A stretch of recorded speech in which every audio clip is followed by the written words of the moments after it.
Hi, I'm Pam East, and today we're going to be talking about Keum-boo. Keum-boo is a Korean word meaning attaching gold, and we're going to be attaching 24 karat gold foil to fine silver. Gold and silver are infinitely soluble into each other. If you apply heat and pressure, you create what's called diffusion bonding, and the molecules actually interlace and it becomes a permanent bond. The gold will not come off.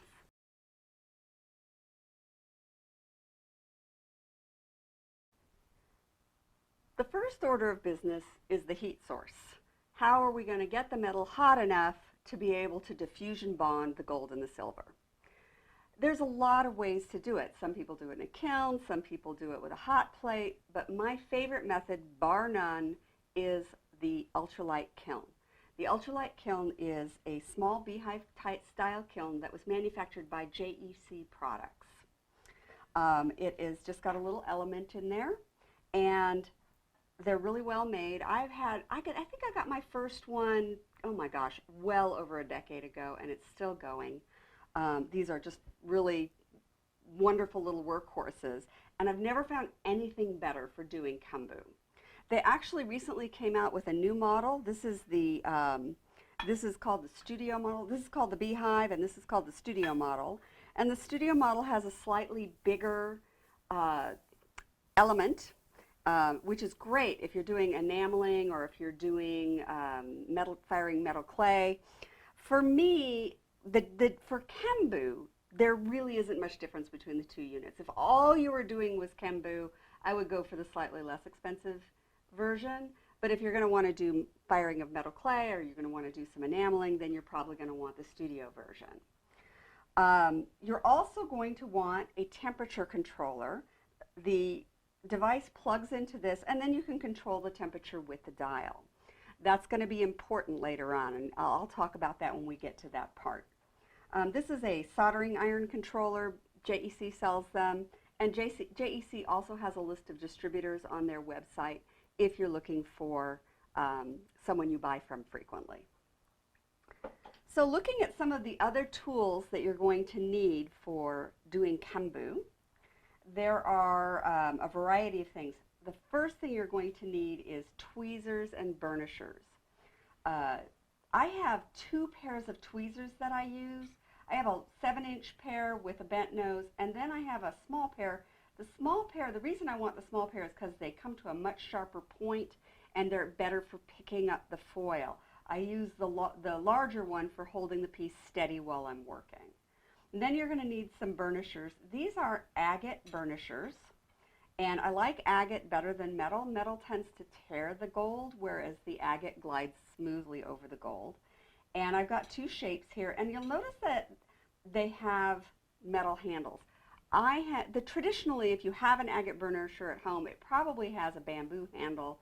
The problem with the bamboo is that when you get it over the heat source, they can actually burn. A wooden handle can burn. These are hollow aluminum, and they're very lightweight, and they don't get hot. And I don't have to worry about burning the handle of my agate burnisher. I love these. I get these from Allcraft USA. Allcraft is the only one that I know that has these metal handled agate burnishers. In fact, most of my tools came from Allcraft. The other thing I need is a brass wire brush, and this is a super soft brass wire brush with a plastic handle instead of that wooden handle. I love this tool. I got this from Allcraft and took it into my classroom and told my students to have at and see if they could destroy it over the course of a semester, and it still looks great. This isn't, the one in the classroom is still there, but the one it's great.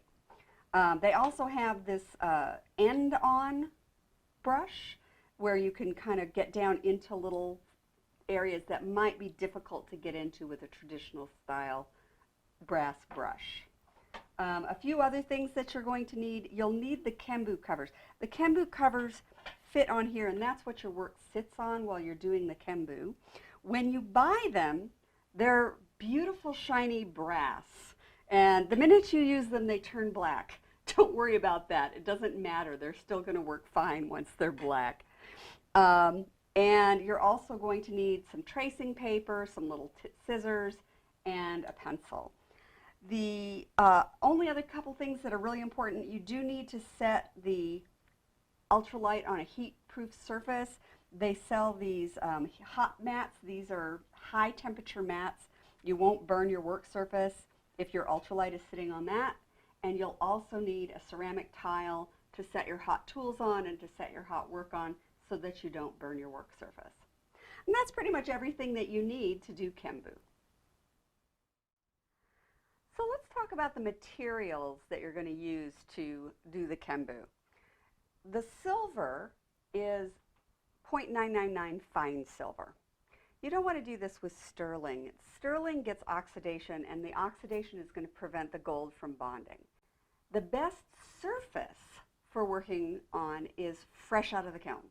When it first comes out of the kiln, the surface of the metal clay is perfectly clean. It's got a little bit of tooth to hold the gold, and I get my best adhesion that way. Now the gold, it does need to be this 24 karat gold.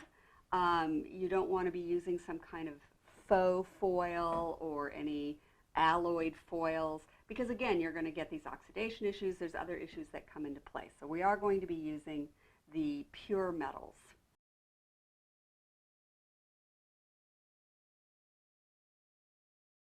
So I have these little earrings, and I want some gold to radiate out from the center. So I just need some long triangle shapes. And I want them to be this length. So I'm going to just measure this really quick. It's about 1 centimeter. So I know that it's about 1 centimeter from the center to the edge. So when you cut the gold foil, you need to cut it in a piece of tracing paper. Tracing paper is the best because you can actually still see the gold through it. And I'm going to get myself a little piece. I don't need a very big piece.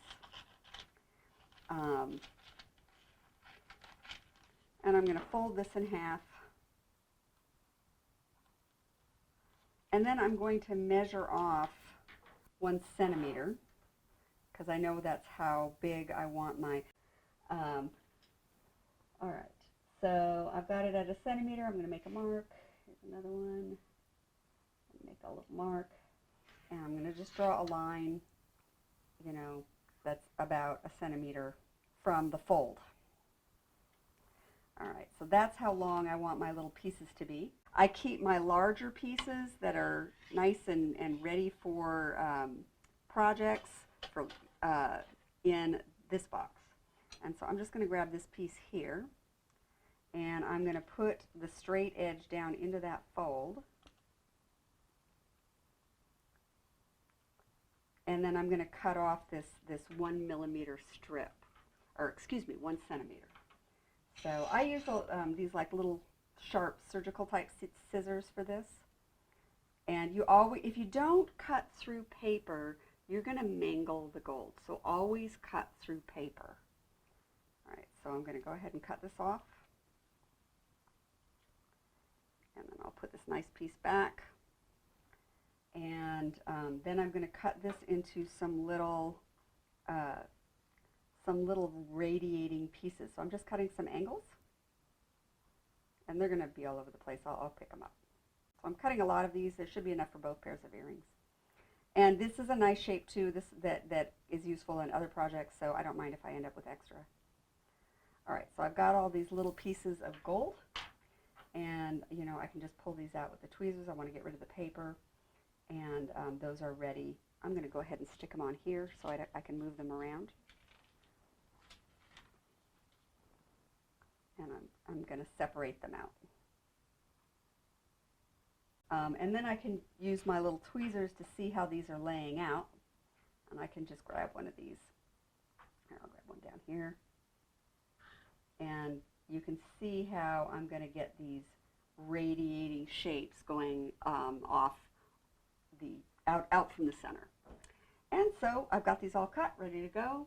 I just have to let my Ultralite finish heating up, and then I'll be ready to put the gold on the first piece.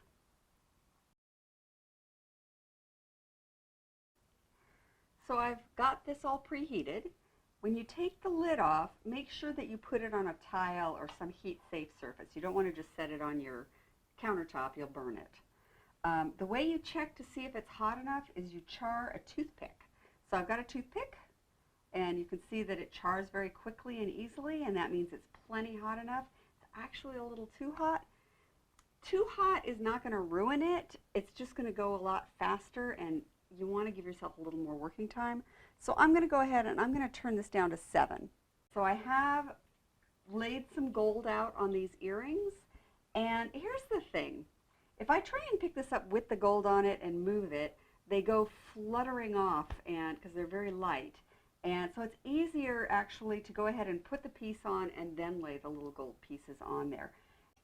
So on this one, I'm going to go ahead and pull off the little bits of gold. Actually, all I have to do is pick it up. They'll fall off. And I'm going to put this on here, and I'm going to put it, oops, not upside down. I'm going to put it close to the edge. And the reason I'm close to the edge, you'll notice I'm also not working where the opening is because there's a lot of heat coming out of there, and that will be hot on my hands. So I want to be over here where I don't have that opening.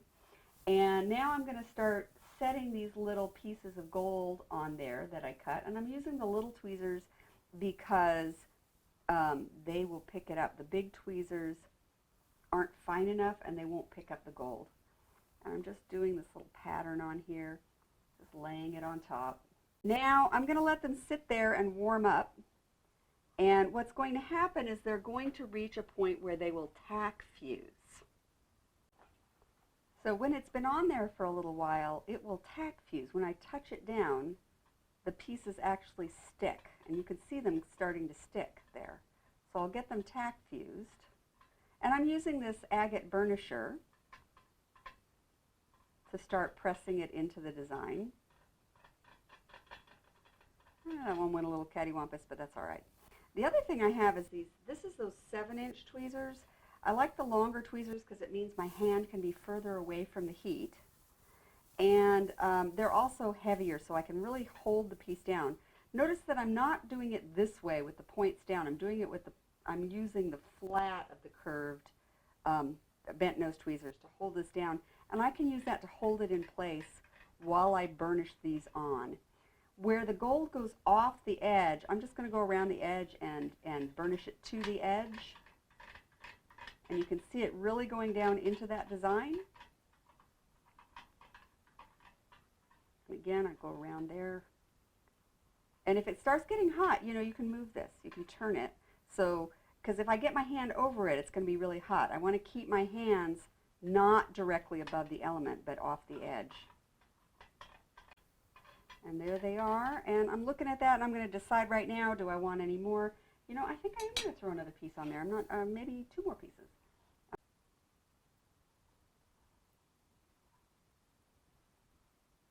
Let me tack that. And because this is really thick gold, it's not going to diffuse real fast. Also, I've turned down the heat, which also gives me more working time. And again, I'm not worried about it going off the edge here. I'm just going to take this and go around that edge, and I'll fuse it to the edge. And any extra little bits will just come off when I brush it. So once I've got it mostly burnished up here, it's all burnished on, but I want to finish my burnishing when I take it off. So I'm going to move it over here to the tile.